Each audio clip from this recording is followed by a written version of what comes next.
힐링 충전소 홍제천을 걷는 그대에게.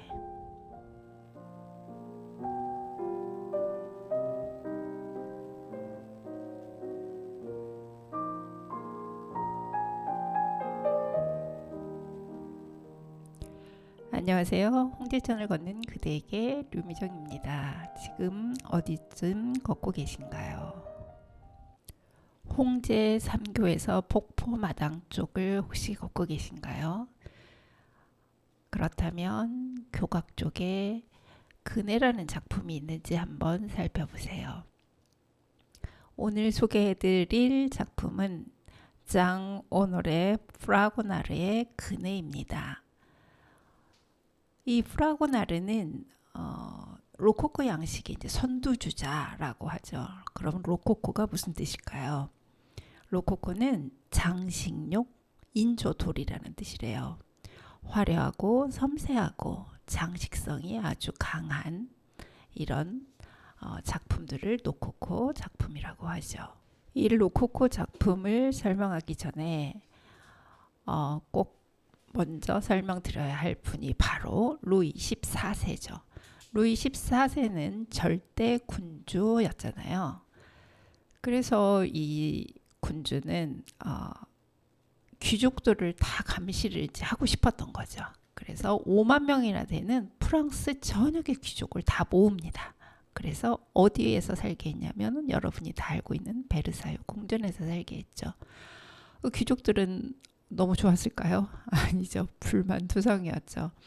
그래서 결국 루이 14세가 죽고 이제 루이 15세가 집권을 할 때 좀 왕권이 약해졌다 하니까 이제 저마다 전부 이 베르사유 궁전을 떠나게 됩니다. 그래서 조금 더 왕실 문화보다는 좀 부드럽고 세련된 예술을 향유하는 이제 귀족 문화로 로코코 이제 이 작품들 로코코의 작품들이 이제 유행을 하게 된 거죠. 이제 왕정으로 이렇게 탁 벗어났으니 감시에서 벗어났으니 이 귀족들은 얼마나 사생활을 원했겠어요. 그래서 특히 그 정원에서 그네 타기는 18세기 귀족계층에서 굉장히 유행한 놀이였다고 합니다. 그네 하니까 뭐가 혹시 떠오르세요? 우리나라에서도 18세기죠. 또까지 풍속화가 신윤복의 단오풍정이라고 해서 그네를 타던 모습을 그린 작품이 떠오르죠. 또 춘향전에서 이몽룡이 첫눈에 딱 반해버린 춘향이의 모습도 다눈날 그네를 타던 모습이었습니다. 자, 그러면 오늘 그 프라고나르의 그네에 등장하는 인물을 한번 볼까요? 먼저 누가 등장하나요? 아리따운 여인이 등장을 하죠. 분홍 드레스를 입고 그런데 가슴에는 푸른색, 하늘색 그 꽃을 이렇게 딱 달고 있네요. 그리고 그 앞에는 한 남자가 비스듬히 누워가지고 그 그네를 타고 있는 여성을 바라봅니다. 그리고 또 뒤쪽에서는 그네를 밀어주는 사람이 있네요. 이분은 누굴까요? 이 여인의 남편이라고 합니다. 이런 삼각관계가 이런 사랑 노름의 상징을 나타내는데 사실 이 그림은 주문을 한 사람이 바로 그 누워있는 그 남자라고 합니다. 그 사람의 이름이 아주 유명한 바람둥이 줄리앙 남작이었는데 이 사람의 직업이 뭐냐? 이 사람은 성직자의 세금을 징수하는 일을 맡은 사람이라고 했대요. 근데 이 사람은 아주 구체적으로 그림을 이렇게 그려주세요 라고 주문을 했어요. 그네를 타는 모습과 그 밑에 앉아있는 거의 눕다시피 한 모습과 그리고 사실은 그네를 밀어주는 사람을 누구로 그려달라고 했냐면 카톨릭 주교로 그려달라고 했어요. 도대체 무슨 의미로 그렇게 했을까요? 결국은 주교로 그리지는 못하고 이 프라고나르는 그 남편을 그냥 이렇게 조금 그려서 약간 가볍게 풍속화로 이제 그 표현을 했는데요. 이 사람은 이제 그렇게 하고 싶었던 거죠. 그 당시에 이 주교들이 얼마나 부정부패를 했는지 그런 거를 좀 고발하고 싶은 목적으로 이 그림을 주문을 했다고 합니다. 그래서 결국은 사실 이 부인도 아니고 정부잖아요. 정부의 그 그림을 그려서 이러는 괴상한, 우리가 보기에는 말도 안 되는 이런 그림을 그려서 이제 방에다 걸어놓으려고 했고 실제로 걸어놨다고 합니다. 그리고 또 등장인물이 아니죠. 여기서 에로스 큐피드 신이 딱 거기에 위에 있습니다. 그러고는 어떻게 하고 있냐? 표현이 쉿 조용히 하라 라는 그 손짓을 하고 있어요. 그리고 이 정부는 구두 한쪽을 휙 위로 던지죠. 그 당시에 맨발이라는 거는 알몸을 상징을 했다고 해요. 그래서 이 구두를 확 던지면은 그 구두를 주워서 다른 장소에 가서 이제 이 신발을 다시 신겨달라는 의미를 가졌다고 합니다. 그런데 또 이 의미 있는 또 인물 뒤에는 두 명의 아기 천사 푸티가 있습니다. 푸티 동상이 있는데 푸티는 사랑의 중재가인데 한 명은 근신스러운 눈빛으로 쳐다보고 있고 한 명은 발 아래를 이렇게 바라보고 있어요. 발 아래는 뭐가 있었냐면 강아지가 있었죠. 근데 강아지가 어떤 표정이냐? 굉장히 울상을 짓고 있는 표정을 짓고 있었다고 합니다. 이 당시 그 그림들을 보면 강아지가 많이 등장을 하는데요. 이 강아지는 보통 어떤 의미로 그림 속에 집어넣냐면 정절과 신의를 상징하는 의미로 집어넣는다고 해요. 그러고는 이제 이 정원의 모습이 굉장히 내가 원하는 정원의 모습이 이제 그려지는 거죠. 자, 이 줄리앙 남작은 이 당시 귀족들의 관능, 쾌락, 자유연애 이런 걸로 이제 얼마나 이 표출을 하고 싶었겠어요. 그런데 이거를 실현해 준 사람이 프라고나르였던 거죠. 그래서 귀족들에게는 이 프라고나르의 작품들이 뭐 열렬한 환영을 받았고 프라고나르는 이로 인해서 굉장한 부를 추구했다고 합니다.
오늘은 로코코 양식의 선두주자 장오노레 프라그나르 작품 그네를 소개해 드렸습니다. 여러분은 지금 홍제천을 걷는 그대에게 류미정입니다를 듣고 계십니다. 지친 마음에 작은 쉼표 하나, 아름다운 힐링의 정원에서 재충전하세요. 힐링 충전소 서대문 FM이 함께합니다. 네, 이번 코너는 홍제천 생활환경 실천단의 매주 활동 소개하는 시간입니다. 김미경 선생님 나와주셨습니다. 네, 안녕하세요. 네, 반갑습니다. 네, 이번에는 우리가 이제 9월부터 2023년 서대문 50플러스 센터에서 커뮤니티 지원 사업을 받아서 커뮤니티 날다라고 해서 이제 하기로 했잖아요. 네. 우리 이 커뮤니티 한 줄 소개를 어떻게 했냐면 서대문구에서 생명의 근원인 물이 흐르는 홍제천을 중심으로 일상생활에서 환경보호 보전을 실천하는 사람들의 모임 이렇게 해서 이제 우리가 지원을 했어요. 네. 그래서 이제 지원을 받아서 활동을 하기로 했는데 9월부터 시작을 하기로 했죠. 네. 네. 그래서 우리가 9월 달에는 무슨 행사를 하기로 했죠? 9월에는 수질 검사는 뭐 늘 기본적으로 하는 거고요. 네. 그다음에 그 비저모여먼, 네. 그다음에 이제 요즘에 9월 달에 한창 그 곤충들이 사라지기 전에 네. 곤충 모니터링을 해보자를 네. 목표를 세웠죠. 네, 그래요. 맞아요. 올해는 곤충이 도대체 몇 종이나 나올지 너무 궁금하네요. 그렇죠. 네. 그리고 또 9월 달에 우리가 그 생태 경관 보전 지역 네. 거기를 좀 다시 한번 가기로 모니터링. 했죠. 예. 네. 그래서 먼저 백사실 계곡을 먼저 가고요. 네. 그다음에 인왕산인가요? 네. 우리가 그렇게 정했죠. 네. 순서가. 네. 네. 그렇게 해서 계획이 잡혀 있습니다. 네. 우리가 그 산불 난 곳에 그 정기적으로 한 번씩 꼭 가서 체크를 해보겠다라고 네. 이제 저번에 말씀을 드렸잖아요. 네. 그래서 이번에도 가서 이제 그 주변에 산불 난 그 주변에 얼마나 그 잘 자라고 있는지 나무들이 조금 상태가 어떤지 다시 한번 체크를 하고 오겠습니다. 자, 그러고 이제 10월 달에는 또 뭐가 예정되어 있죠? 저희가 9월, 10월, 11월, 12월 네. 그 하반기 네. 활동인데요. 네. 10월에는 이제 저희가 이제 수목 네. 모니터링을 수목이 아니고 초본. 모니터링을 할 거고요. 네. 그다음에 이제 기본적인 수질 검사를 해야 되고 네. 그다음에 거기에 따라서 이제 비점 오염까지 한번 활동은 매월 저희가 비점 오염은 월 1회씩 하잖아요. 그렇죠. 그래서 같이 병행해서 할 목표가 세워져 있습니다. 네.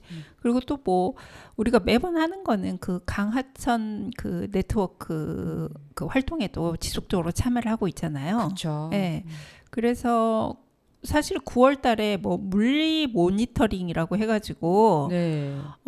교각을 한 2개 정도 딱 정해서 그 사이에 하는 모니터링을 할 예정이죠. 네네. 지금. 예, 그래서 그거는 9월 달에 22일로 잡혀 있고요. 이 활동은 네. 제가 홍제천에서 활동하면서 처음 해보는 네, 처음 해보는 모니터링인 것 같아요. 네. 그래서 되게 궁금하고 네. 어떻게 하는지 지금 이것도 결과도 어떻게 나올지 되게 궁금해지는 상황이에요. 네, 잘 우리가 모니터링을 해서 다음 이거 모니터링 끝난 다음에 자세히 소개를 해드린 걸로 하겠습니다.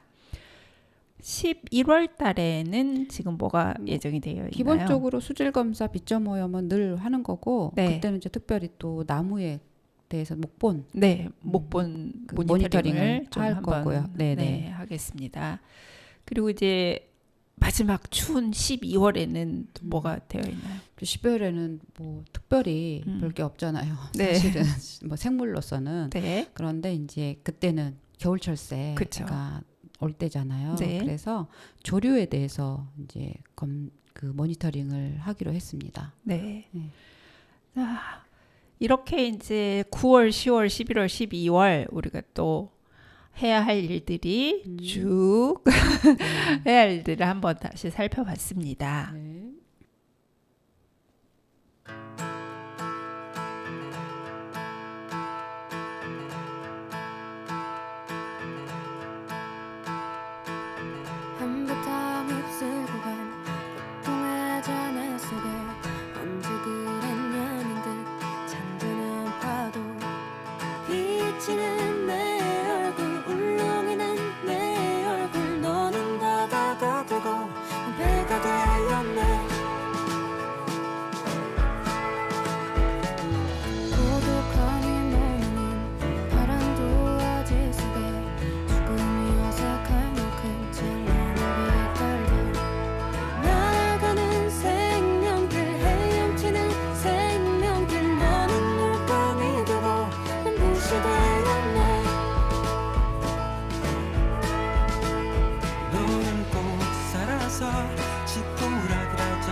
애써 새는 음악해줘 동경했던 귀한 고물을 만나서 물고기처럼 떠나야 했네 우리가 노래하듯이 우리가 말하듯이 우리가 예언하듯이 살기에 Live like way we sing 우리가 노래하듯이 우리가 말하듯이 우리가 예언하듯이 살기에 Live like way we sing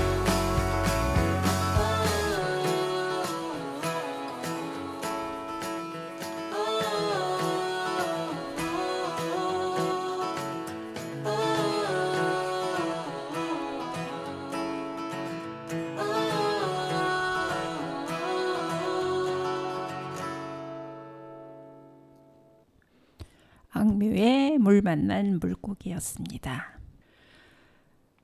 네, 세부 활동 내용 중에 우리가 그 첫 번째 수질 검사는 어떻게 했죠? 우리가 수질 검사를 하기 위한 키트가 있잖아요. 네. 그래서 6가지에서 7가지 정도 항목을 정해서 오염도가 어떻게 되는지를 조사를 하죠. 네, 그 수질 오염도를 보고 저희가 또 준비하는 게 있잖아요.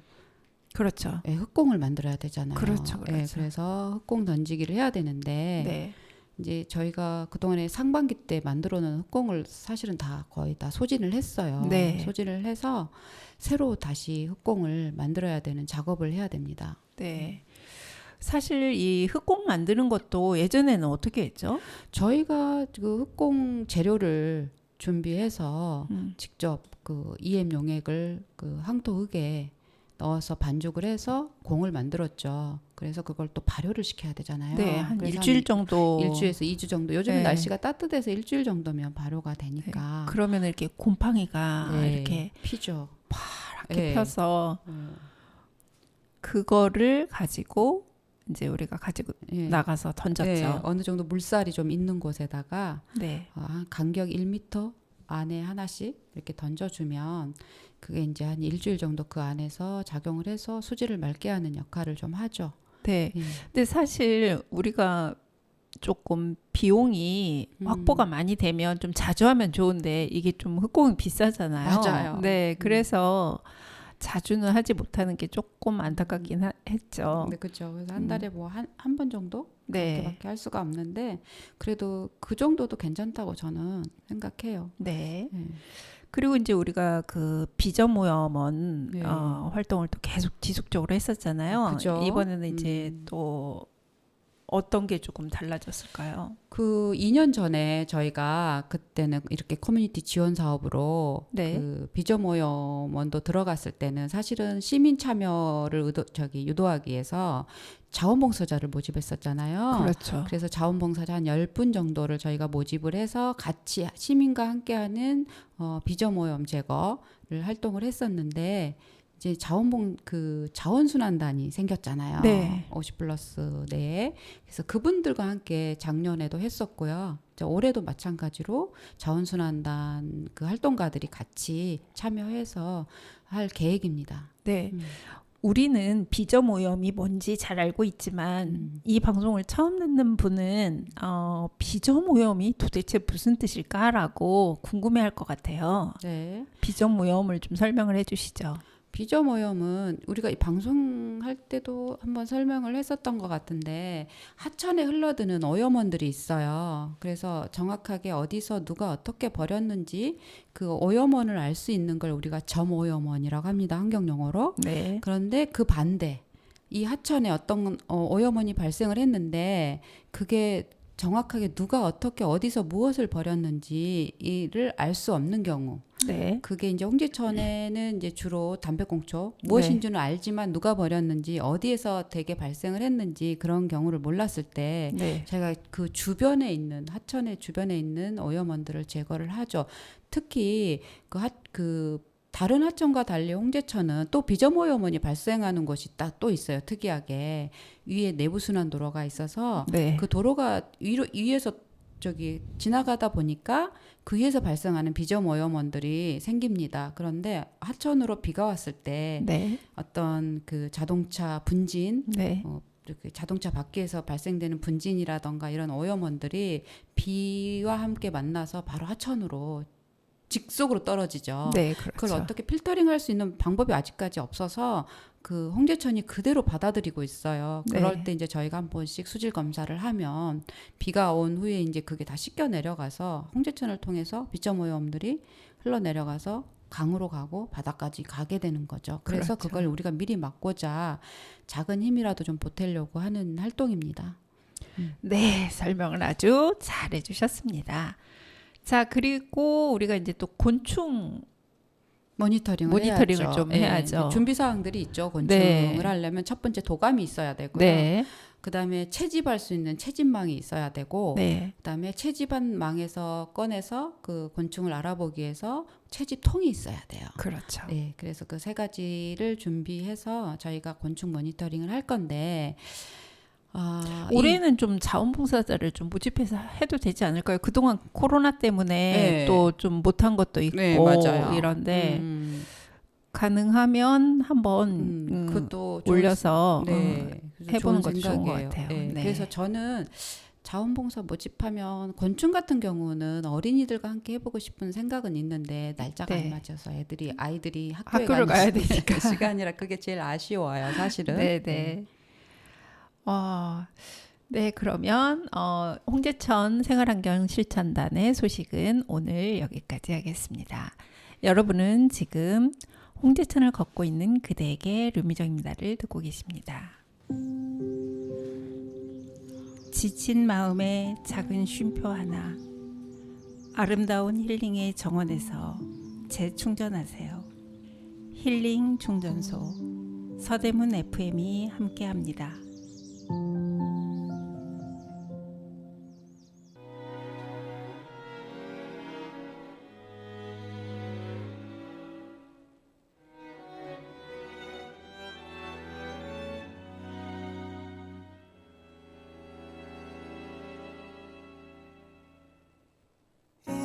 인사하네요 근심 없게 나 아름다운 방식으로 무딘 목소리와 어설픈 자욱들 화려하게 장식해줘요 그대 춤을 추는 나무 같아요 그 안에 투박한 음악은 나예요 내 곁에만 움츠린 두려움들도 애틋한 그림이 되겠죠 그럼 돼요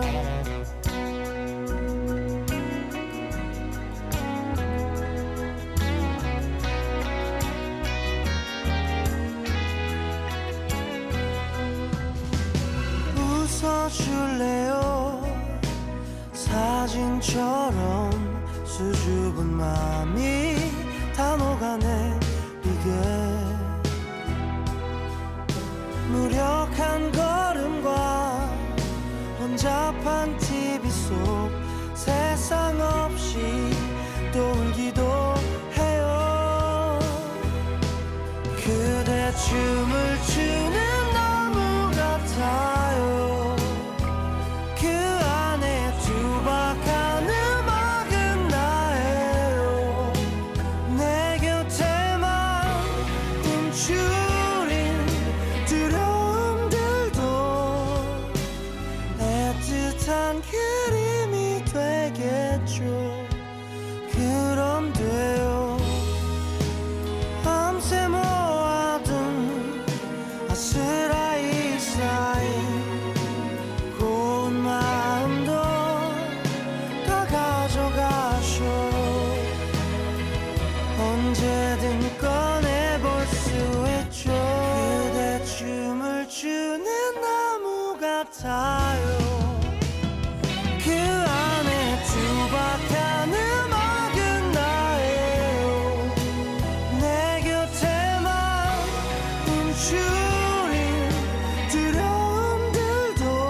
네, 카더 가든의 나무였습니다. 네, 이번에는 김미경 선생님과 함께하는 홍제천 식물 이야기입니다. 자, 오늘의 주인공은 누구입니까? 지난주에 저희가 그 홍제천 폭포마당, 인공 폭포 얘기를 했었잖아요. 네네. 그래서 제가 사진을 찍을 때 이 나무를 넣고 사진을 지금 찍으면 너무 예쁘다라는 맞아요. 얘기를 했었어요. 그래서 한 6월 말에서 9월까지 한 100일 정도 꽃을 피는 나무인데요. 네. 저는 그 나무를 볼 때, 꽃을 볼 때 항상 푸른 하늘 배경으로 꽃구름을 형성했구나. 어떤 하늘에 꽃구름이 떠 있는 것 같은 느낌을 주는 나무예요. 그래서 시인을 만드는 나무군요. 예. 네.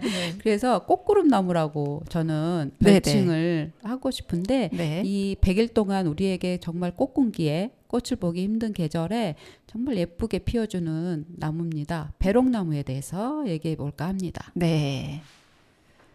그러면 이 배롱나무는 우리가 보통 아까 말씀하신 대로 100일 동안 피어 있어서 100일홍 예. 이렇게 하는데 왜 배롱나무로 됐나요?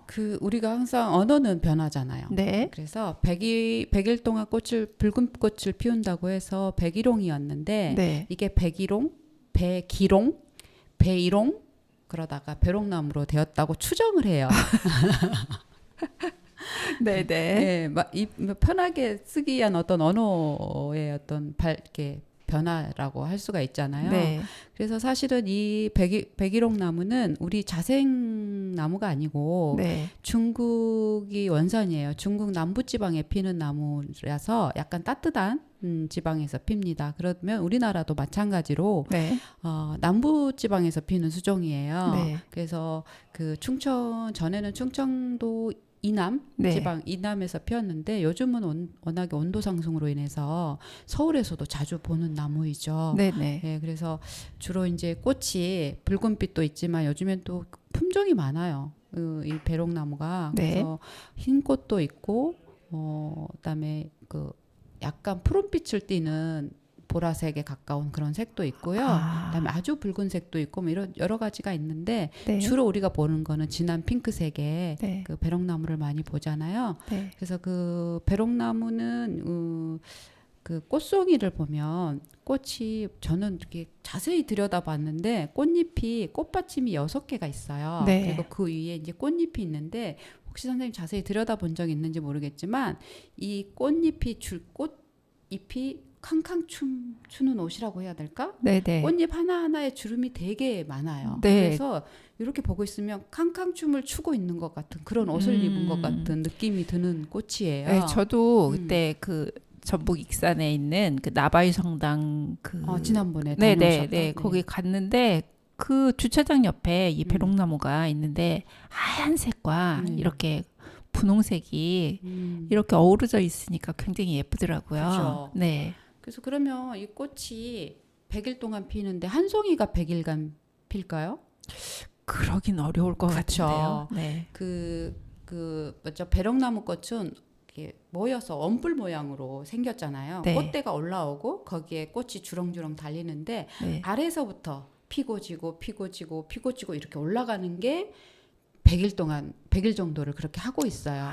그러니까 중구난방으로 피지 않고 아래서부터 피어서 쭉쭉쭉 위로 올라가는군요. 원뿔 모양으로 생겨서 네, 네. 우리가 원추화서라고 하죠. 네. 식물 영어로 그렇게 핀 게 이제 차례대로 가면서 피고 지고 하는 게 100일 동안 계속 그렇게 하는 거예요. 네. 그러면 거기서 이제 가끔 그 꽃을 보면서 생각나는 게 그거예요. 건불 10년, 하무 11홍. 이거를 무색해하는 꽃이 네네. 열흘 이상 피는 꽃 없다고 네네. 하잖아요. 뭐 권력도 뭐 10년간은 권력 없다고. 그렇죠. 딱 요즘에 생각나는 그런 단어예요. 이 백일홍을 보면서 생각나는 그 한자성어를 보면서 네, 건불 10년이라고 그거 바꿔야 돼요. 건불 5년. 5년인가? 그래서 이 꽃을 보면서 사람들이 좀 겸손해져야 되지 않나. 네. 그래서 그런 생각을 해봤고요. 네, 많은 생각을 하게 하는 꽃이네요. 그렇죠. 네. 그래서 초여름이 오기 전에, 네. 그러니까 여름이 오기 전에 시작해서 가을이 올 때까지 피는 네. 그래서 옛날에 우리나라 사람들은 백일홍이지만 네. 또 하나의 이름이 붙여진 게 있어요. 쌀나무라고. 쌀나무. 네. 왜 왜냐면 쌀나무라고 이 했어요? 꽃이 지면 쌀이 나온다고. 아. 벼수학을 하게 된다고 네. 붙여진 그 별칭이 네. 쌀나무예요. 저 이 백일홍이 들어가는 그 카페 이름 알아요. 왜? 그 유네스코 회관 네. 그 맨 꼭대기층에 가면 그 배롱나무 카페라고 있어요. 그래서 거기 이제 옥상으로 되어 있거든요. 네. 거기가 그러면 거기에 그 배롱나무가 있고 물론 이제 다른 나무들도 있는데 그 카페가 굉장히 전경이 좋고 저렴하고 아는 사람만 가고 맞아요. 그 네. 아까 남부수족이라고 했잖아요. 네. 그래서 지금은 이제 서울에까지 왔는데 우리가 겨울철에 보는 배롱나무는 잎 네. 하나 없어요. 네네 그러면 꼭 그 나무 가운데 줄기 기둥이 되는 줄기에 네. 뭐 씌워놓잖아요. 네. 집 따뜻하게 따뜻하게 네. 그렇게 해주지 않으면 얼- 얘가 얼어요? 굉장히 추위에 약해요. 네. 그래서 얼어 죽기 때문에 항상 배롱나무는 겨울에 집을 입고 있죠. 예, 그러고 그 대신 이 배롱나무는 공해에 강해요. 아 예, 공해 예, 공해에 그래서 강- 도심에서 살 수 있는 거군요. 예, 그래서 공해에 강하다고 하니까 선생님 혹시 그 제 고향은 전라도 순천이에요. 네. 순천에 정원 박람회 때 이렇게 가거나 아니면 추석 때쯤 가면 네. 그 정원 쪽에 가는 길 도로에 네. 가로수가 네. 요 배롱나무예요. 아 그러니까요. 네. 제가 그 밑에 지방을 좀 가보니까 음. 깜짝 놀랐어요. 배롱나무를 우리는 좀 가로수로, 이게 예. 귀한 나무를 예. 가로수로 쭉 심다니. 예, 그만큼 공해에 강하기 때문에 네. 자동차 매연이라든가 네. 이런 걸 흡수하는 능력이 뛰어난 거죠. 아 그렇군요. 예. 그래서 건조에도 강해서 비가 오지 않아도 얘는 꽃을 계속 피우고요. 더 중요한 건 네. 한여름에 우리 올해 얼마나 더웠어요. 네. 보통 막 35도를 육박하는 그런 날씨를 했는데도 불구하고 다른 꽃은 너무 더워서 시들시들한데. 시들시들한데 얘는 시들거린 걸 보셨나요? 아니요. 그죠. 항상 꽃을 네. 피우잖아요. 너무 쌩쌩하게 펴 있더라고요. 그렇죠. 그래서 되게 그 식물은 35도 정도의 무더위가 계속 지속되면 강합성이 어떻게 약해져요. 네. 강합성 하는 작용이 약해지는데 얘는 꽃을 계속 피워요. 그리고 뭐 이렇게 물이 많이 필요할 건데 그렇게 호흡을 하기가 힘들어서 증산작용이라던가 호흡에 문제가 생길 텐데도 불구하고 꽃을 피워요. 네. 그래서 건조에 강하다라는 거죠. 예, 무더위에 강하고 건조에 그래서 장점이 굉장히 많네요. 그래서 지금 기후 변화에 있어서 가장 적응을 잘하는 나무가 되지 않을까 그런 생각을 해봅니다.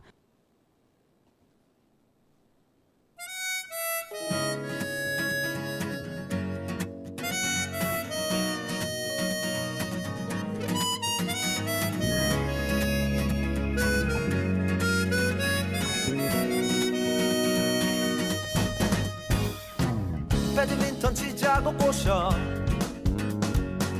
커피 한잔 하자고 불러 동네 한번 걷자고 꼬셔 넌 한 번도 그래 안 된다는 말이 없었지 꽃송이가 그래 피었네 꽃송이가 그 꽃 한 송이가 그래 피었구나 거리의 사람들 수많은 사람들 그래 사람들 그래 나는 내게 얼마만큼 특별한 건지 그게 어려운 거야 그게 어려운 거라 그게 어려운 거야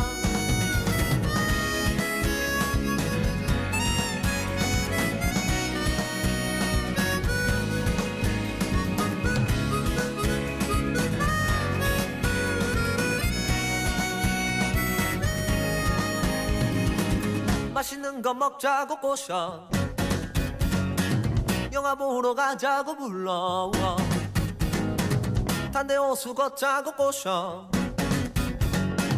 넌 한 번도 그래 안 된다는 말이 없었지 꽃송이가 그래 피었네 꽃송이가 그 꽃 한 송이가 그래 피었구나 거리의 사람들 수많은 사람들 그 길의 사람들 그래 나는 내게 얼마만큼 특별한 건지 그게 어려운 거야 그게 어려운 거라 그게 어려운 거야 좋아 좋아 하모니카 솔로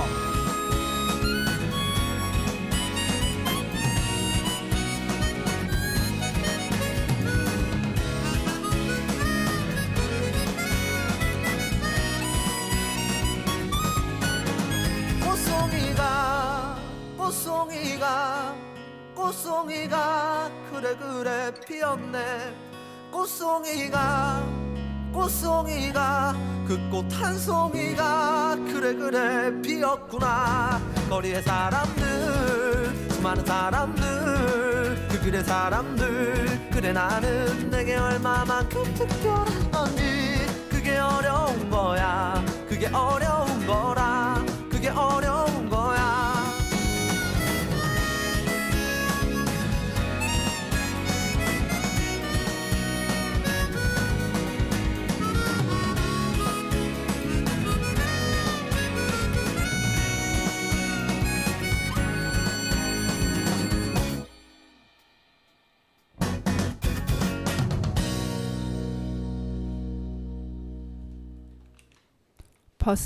버스커의 꽃송이가 들어봤습니다.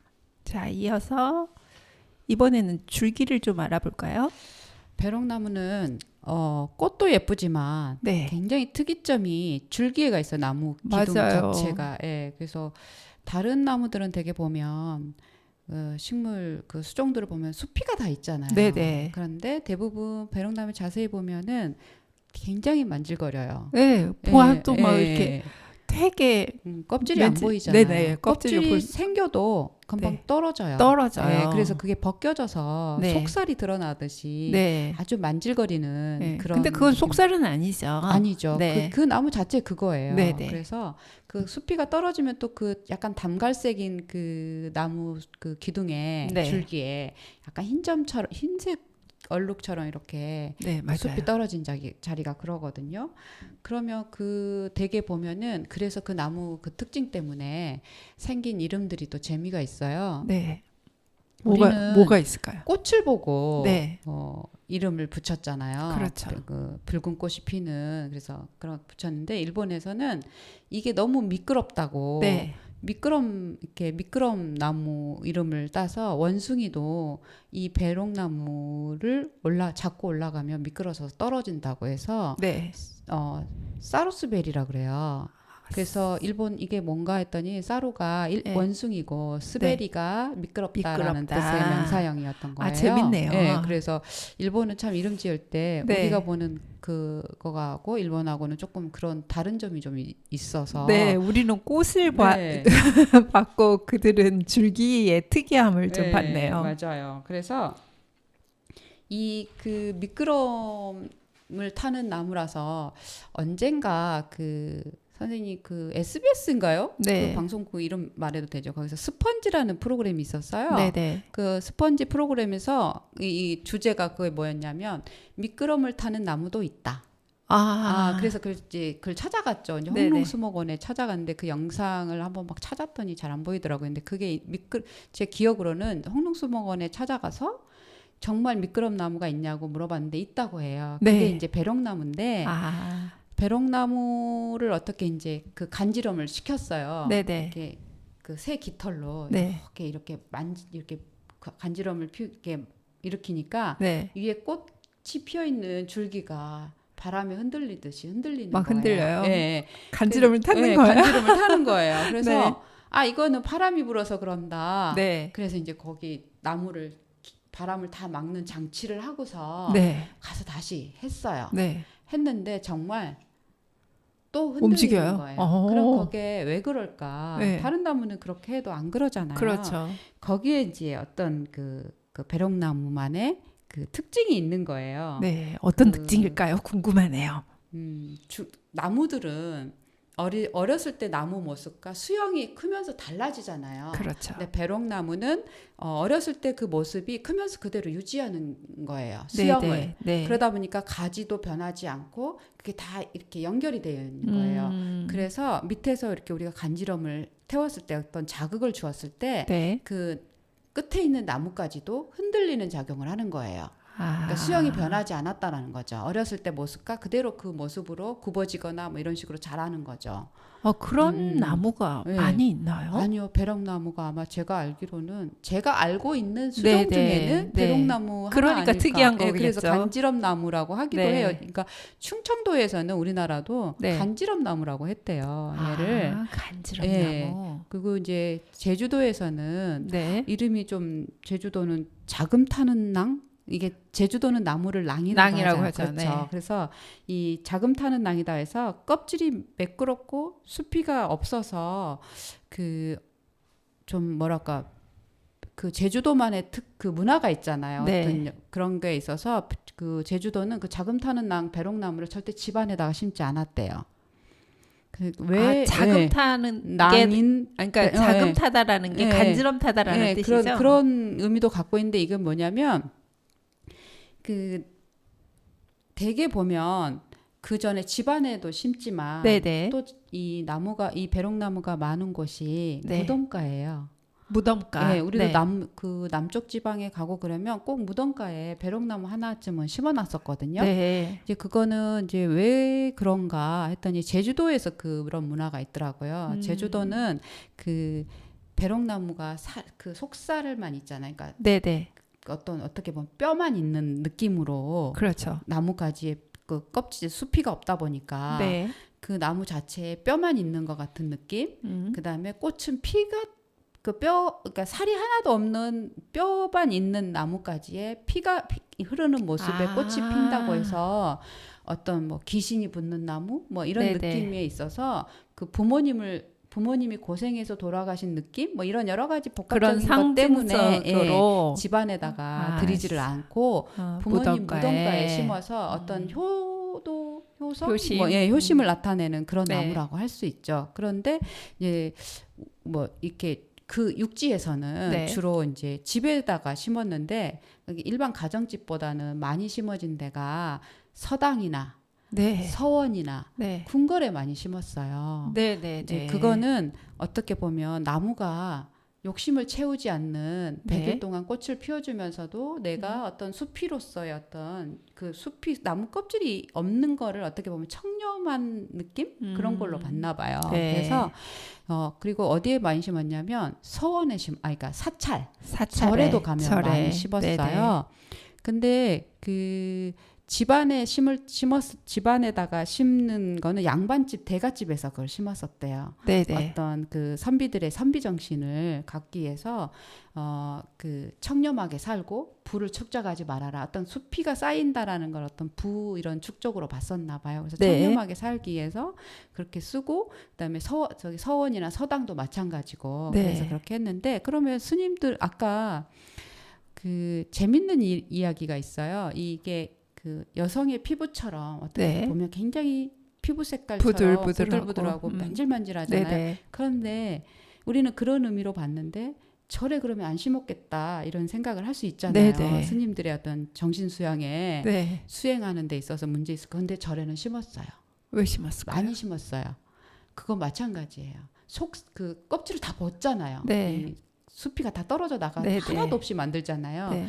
너의 속세에 있는 모든 때를 다 수피를 벗어라. 벗듯이 다 벗어버려라. 이 뜻으로 네. 예, 심었대요. 우리하고 차원이 다르죠. 우리는 1차원적인 생각을 하는데 스님들은 2차원적인 생각을 하신 거죠. 네. 그래서 절 그러면 생각나는 게 있어요. 제가 가서 정말 아름답게 봤던 배롱나무가 있는 절이 어디였냐면 네. 고창에 있는 선운사였어요. 고창 선운사 네. 좋죠. 고창의 네. 선운사가 유명한 게 동백나무 숲이잖아요. 네, 네, 그래서 맞아요. 겨울에 동백나무. 가면 동백나무 꽃을 볼 수 있어도 좋지만 네. 이때쯤 추석 전 한 일주일 전에 가면 상사화가 네. 꽃무릇이 엄청나게 피잖아요. 네, 네. 아주 거기가 뭐 집단으로 피기 때문에 너무 아름다워서 그걸 보러 가는데 네. 그걸 보기 위해서 절내를 딱 들어갔는데 배롱나무가 절마당에 한 그루가 너무 멋있게 서 있는 거예요. 네. 근데 뒤로 돌아가서 대웅전이 그 마당 뒤쪽에가 그 계단 한 서너 개 올라가서 있는데 뒤에는 동백나무 숲이 있고요. 네. 배롱나무가 대웅전 앞에 너무너무 멋있는 배롱나무가 고목이 두 그루가 음. 꽃을 피우고 서 있는 거예요. 그 나무 수영이 너무 아름다워가지고 네. 막 사진을 찍었어요. 아, 저는 한번 가보고 싶네요. 저는 다시. 네, 제일 먼저 생각나는 곳이 그곳이에요. 네.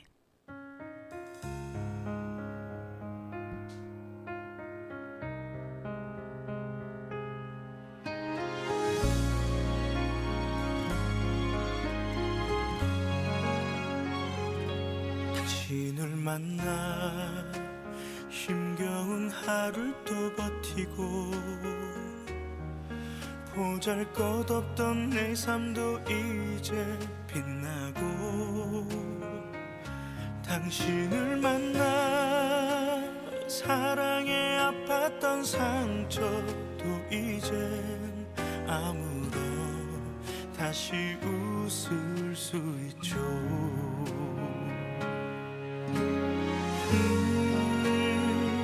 감히 나 그대에게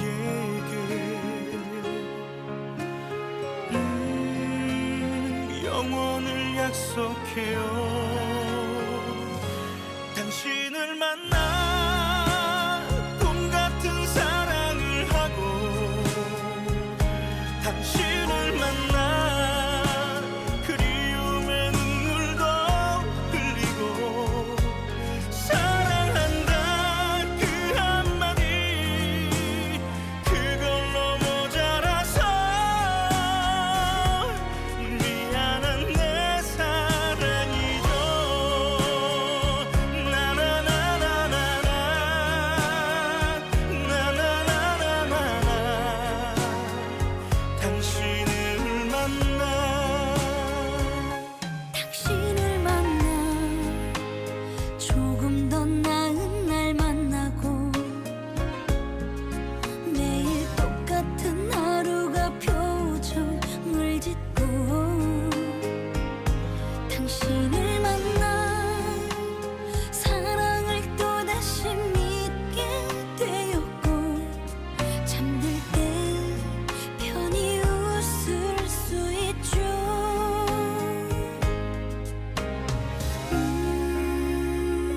감히 나 그대에게 영원을 부탁해요.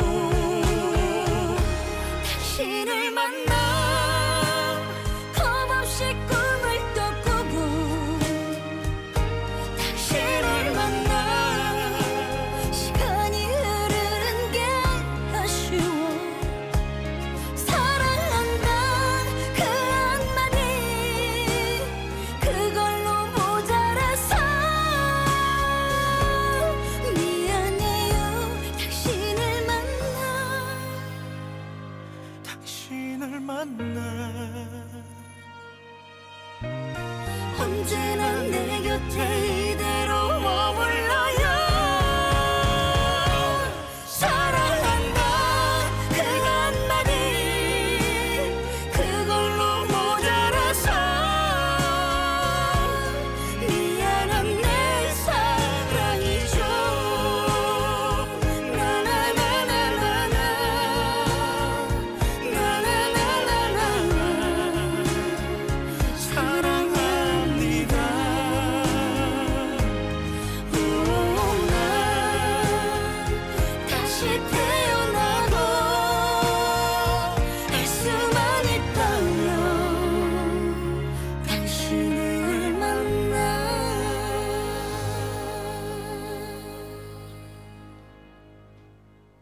당신을 만나 김호중, 송가인의 노래를 들어봤습니다.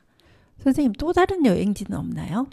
배롱나무가 서원을 추천드리고요. 네. 서원에 가면 꼭 있습니다. 그리고 제가 다녀온 곳은 담양에 있는 네. 명호컨이었어요. 네. 그 꽃사진을 보고 제가 1박 2일 혼자 여행을 갔었어요. 네. 근데 너무 아름다웠어요. 아, 명옥헌. 네, 명호컨인데 그 개인 정원 옛날에 그 조선시대 때 만들어진 정원인데 100년 이상 된 배롱나무하고 정자와 그 앞에 연못이 있어서 함께 그걸 보면은 정말 황홀하기 그지없어요. 아, 네, 그래서 네. 여러분께 꼭 추천합니다. 네.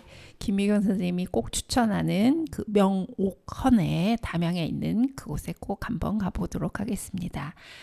마지막 곡은 폴킴의 안녕을 들으면서 오늘 인사하겠습니다.